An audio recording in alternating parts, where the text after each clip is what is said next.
What's going on, guys? Welcome to Analatia Dimensions and welcome to what I'm gonna call Kulu Ya Ku, the bird wyvern. So this is gonna be a very long series because we are going to talk or just go over the, let's just say, lore or everything you just need to know, basic stuff about all the monsters in Monster Hunter. Hope I didn't repeat myself because I can't remember anything I said earlier. So the way we are going to do it is that newer game monsters go first. So the newest game is Monster Hunter Stories 2 Wings of Ruin, which I haven't played, but it's amazing as far as I've seen. So I guess technically Aptonaut is number 1, but there's really nothing much about Aptonaut to find, and nah. And then there's Velociraptor, not doing him. Nah, I couldn't find any info on him, like snippets of stuff. So we're just doing a go Kulu Ya Ku, which is number 4, I think, because of the Velociraptor. Well, let's get into it. But before that, again, do like the video if you think this was a good video and it was educational enough about a Kulu Ya Ku. About the Kulu Ya Ku. I am just not ready. And subscribe if you think it's worth subscribing to the channel. Let's just go. Let's go. So first we're gonna start off with the things that the games have to say about Kulu Ya Ku. So Kulu Ya Ku Monster Hunter World says, an odd bird wyvern that has developed limbs capable of carrying weapons. It's been spotted stealing eggs from nests found in ancient forests and wildspire wastes, which I'll go over why the ancient forest is not his habit, is not where Kulu Ya Ku is meant to be. You'll find him a lot there, but he's not meant to be there. And that's the little picture thing you'll find on quests for Kulu Ya Ku, and that's how he looked like in Monster Hunter World. Continuing on, Kulu Ya Ku in Monster Hunter Rise, an odd bird wyvern that developed limbs capable of carrying objects. If attacked while carrying an egg, carrying an egg in fright and flee. I think I missed a little bit of stuff in there, but I'm pretty sure carrying an egg in fright, it will drop it and flee? I don't know. But when enraged, Kulu Ya Ku will dig up a small boulder to shield itself against threats or use it in its attacks. Moving on. Kulu Ya Ku in Monster Hunter Stories 2, and I think his design is the best. I just like the way monsters are in Monster Hunter Stories 2. I like Monster Hunter Stories 2. So, wingless Kulu Ya Ku uses their front claws to grab objects. They dig up rocks to use as a shield or to throw it at their enemies. Very simple. Gecko hands. Gecko hands is what I call Kulu Ya Ku because of those hands. When they hold something, it just goes like a gecko's hand. Moving on. So, wait a minute. There are some things I have to do before Kulu Ya Ku materials. So let me switch over to that. Moving on to the section appearance. So let me get this straight. Kulu Ya Ku is definitely based on a dodo. Just look at it. That's a dodo. If I've ever seen one. Which I haven't, but I've seen enough pictures to know. Shaped the same way as all dromaeosaur, like bird wyverns, as in Velociraptor, blah blah blah, you know the rest. The thing is, I call them dromaeosaur instead of just going and calling them raptor-like, is because, well, raptor-like may be true, but some people might actually end up confusing it for bird, like eagle, bird of prey like. So dromaeosaur is just the I find the better word, because dromaeosaur is the classification all raptors, as in velociraptors, utahraptors, deinonychus, you know the rest. Is it deinonychus? Dicardus? I don't know how to say it, but that's the basic idea.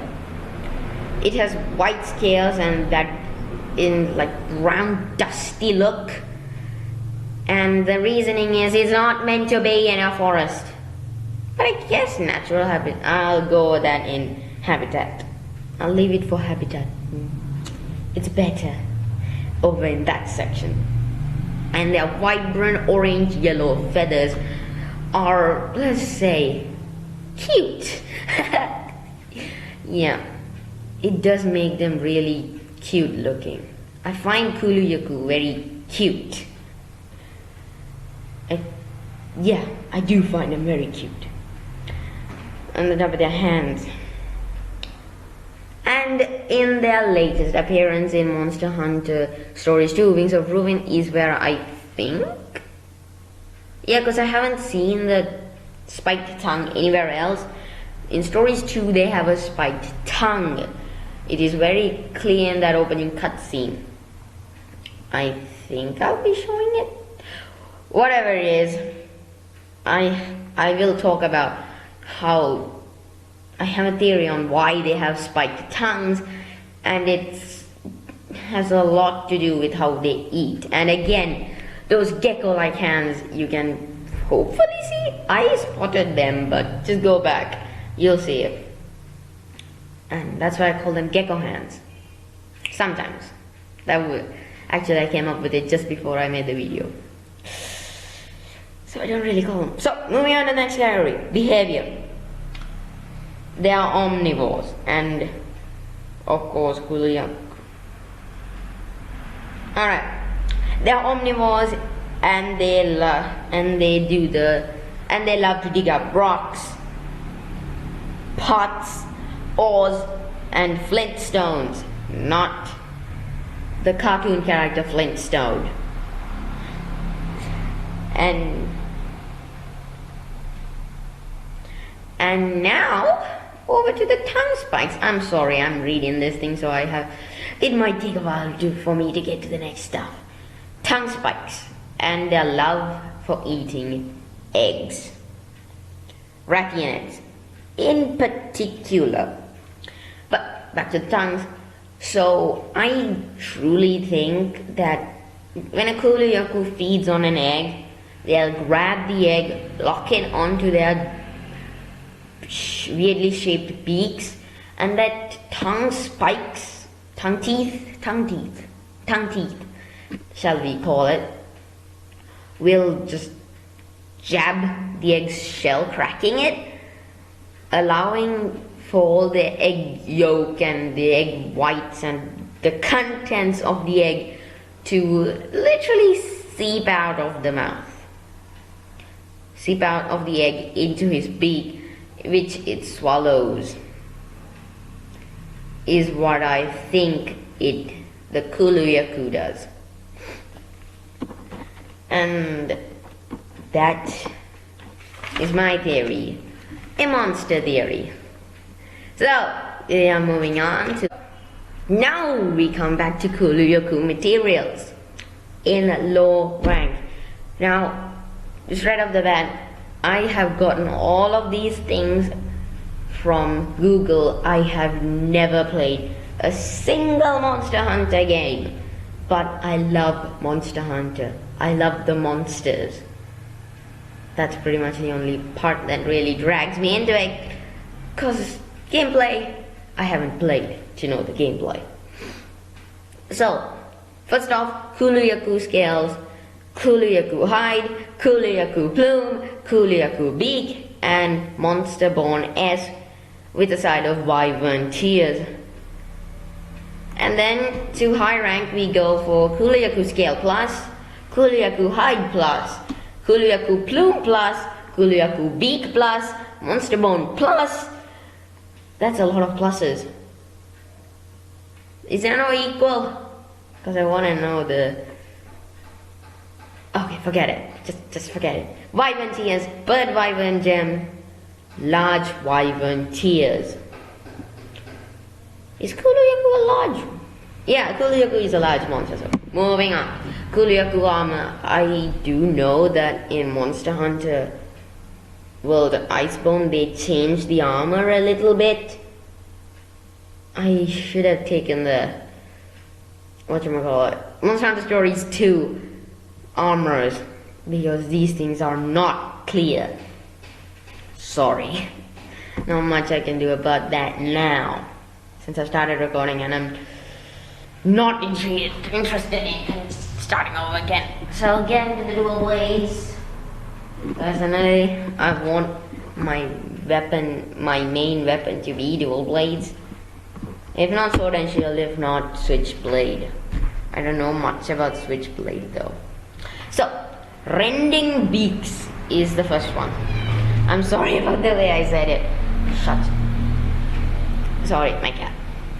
And then Arcanaria. It goes from being and Asafar al-Nasr. The naming baby like ow! Cat! Don't bite me! Ah! Sorry. Alright, she's gone and I'm back. My cat bit me. I guess I didn't pet her enough or give her enough food. But Asafar al-Nasr is the third one. It goes from being it's a dual blade, to dual axes, and then to a bit spikier dual blade. There's nothing wrong with it, but making them axes kind of takes me away from the dual blades awesomeness. Asafar al-Nasr, I don't know if this is the name for it in another language, but al-Nasr is the third version for basically everything, and except for the insect glaive, which is second version because it has only 2. Maybe it's because Kulu Ya Ku is very deserty, so he's more or less based on, Arabic language like names for the weapons. And then next up is the insect glaive, Kulu blade, and Tier al-Nasr. I told you about the al-Nasrs, and it's okay. I don't know which I like better from the insect glaives. I think the Kulu blade is more favorable by my standards. Longsword is just good. First Dance, Last Dance, and Rafiq al-Nasr. Longsword, good. Still has the axe theming, I don't know why, but good. I like it. Then the hammer, Kulu beak, crushing beak, Maklab al-Nasr. And the hammer's like, it's a big chunk of rock. It's a beak-like chunk of rock. And oh my god, what is wrong with this thing?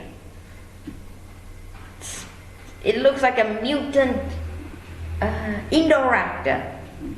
I know Indoraptor has nothing to do with Monster Hunter, but the first thing that reminds me when seeing Odogaron. That reminds me of an Odogaron. That is exactly the name I was missing. Moving on, Hunting Horn is Kulu Duda, Dancing Dowl, and Tagird al-Nasr.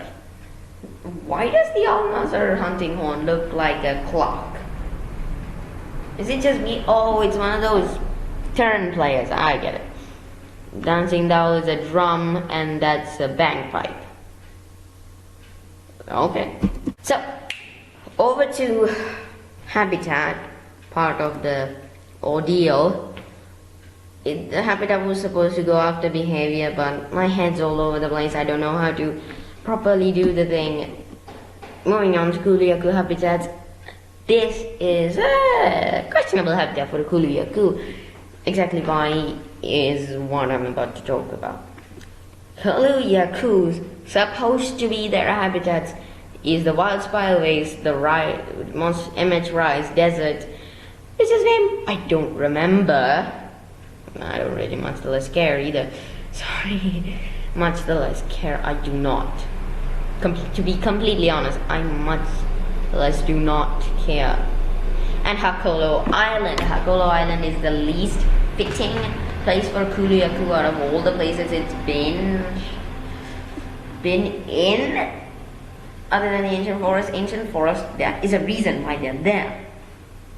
So in Monster Hunter World, the whole Zoro Magdaros migrating over to the new world had a, let's just say, not that ideal effect on the ecosystem. And it forced Kulu Ya Kus to abandon their normal habitat, which is the wild spillways, and come over to the ancient forest. And that's why they're there, even though they don't belong. And as I thought about why are they there in Hakolo Island, and then I remembered that they love Rathian eggs, and then went over everywhere they are, and in wild spillways there are Rathian eggs.